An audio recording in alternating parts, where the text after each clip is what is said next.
Alright, টলিগঞ্জের বর্তমান সময়ের ছোট পর্দার দর্শকপ্রিয় অভিনেত্রী রুকমা রয়কে তো আপনারা সকলেই খুবই ভালো করে চিনেন। কেননা এই সুন্দরীতম তারকা তার ক্যারিয়ার একাধিক ধারাবাহিক নাটকে করেছে অভিনয়। পাশাপাশি অবশ্য বর্তমানে ওটিটির পর্দাতেও কাজ করতে দেখা গিয়েছে ৩০ বছর বয়সে এই সুন্দরীতম তারকাকে। তাই তো বলাই বাহুল্য যে সকল মাধ্যমে রুকমা রয় তার অভিনয় দক্ষতার জন্য তার দর্শকদের কাছে থাকেন নজরে। অপরদিকে সামাজিক যোগাযোগ মাধ্যমগুলোতেও সর্বদাই সক্রিয় দেখা যায় সুন্দরীতম তারকাকে। সেখানে অবশ্য তিনি তার নিত্যদিনের আপডেট তার দর্শকদের সামনে আপলোড করে থাকেন। তাই তো বলাই বাহুল্য যে কখনো তিনি তার ধারাবাহিক নাটকের আপডেট দিয়ে থাকেন, আবার কখনো খোলামেলা পোশাকের ছবি আপলোড করে নেটাগরিকদের কাছে লাইমলাইটে থাকেন এই সুন্দরীতম অভিনেত্রী। সেই ধারাবাহিকতায় সম্প্রতি আবারও দর্শকদের কাছে লাইমলাইটে তিনি। কেননা বর্তমানে সামাজিক যোগাযোগ মাধ্যমে বিকিনিতে ধরা দিতে দেখা যায় সুন্দরীতম তারকাকে। যদিও বলাই বাহুল্য যে বর্তমানে সমুদ্র পাড়ে এমন অবতারেই দেখা গিয়েছে অভিনেত্রীকে। তাছাড়া খোলামেলা চুলে তার মার্কাটারি ফিগারের প্রতি সম্প্রতি তার দর্শকরা রীতিমতো দিশেহারা। তাই তো বলাই বাহুল্য যে তার প্রকাশ করা ছবির কমেন্ট বক্সে অনেকে লিখেছে ওয়াও, পাশাপাশি অনেকে আবার তাকে সো হট বলেও দাবি করেছে, অ্যান্ড অনেকে লিখেছে লাভলি।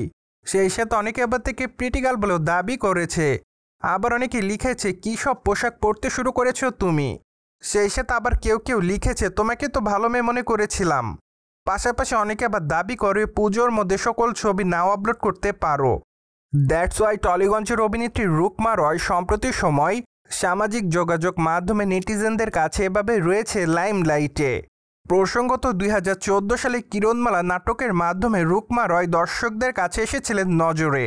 সেই ধারাবাহিক নাটকটিতে তাকে অবশ্য নাম চরিত্রে দেখা গিয়েছিল অভিনয় করতে। তাছাড়া ধারাবাহিক নাটকটি প্রায় ২০১৬ সাল পর্যন্ত চলেছিল। তাই তো বলাই বাহুল্য যে দীর্ঘ সময় ধরে এই ধারাবাহিক নাটকটিতে একটানা কাজ করার মাধ্যমে ছোট পর্দার অভিনেত্রী রুকমা রয় দর্শকদের কাছে পেয়েছিলেন ভালোবাসা। তখন অবশ্য তিনি তার অভিনয়ের জন্যও তার দর্শকদের কাছ থেকে পেয়েছিলেন ব্যাপক পরিমাণ প্রশংসা। তাই তো বলাই বাহুল্য যে তিনি তার প্রথম কাজের মাধ্যম থেকেই তার দর্শকদের কাছে লাইমলাইটে ছিলেন। যদিও এরপর অবশ্য বেশ কয়েকটা ধারাবাহিক নাটক একের পর এক কাজ করতে দেখা গিয়েছে অভিনেত্রীকে, যার প্রেক্ষাপটে সর্বশেষ তাকে দেশের মাটি শিরোনামে নতুন একটি ধারাবাহিক নাটকে দেখা গিয়েছে অভিনয় করতে। সেখানে অবশ্য তার অভিনয় রীতিমতো দর্শকদের কাছে কেড়েছিল নজর।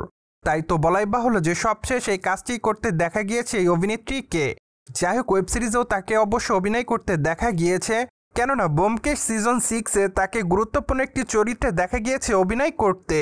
যদিও ব্যোমকেশে তার অভিনয় দর্শকদের কাছে নজর কাড়ার মতোই ছিল। ঠিক এজন্য বলাই বাহুল্য যে ওয়েব সিরিজেও অভিনয় করার জন্য টলিগঞ্জের ছোট পর্দার তারকা রুকমা রয় দর্শকদের কাছ থেকে পেয়েছেন প্রশংসা।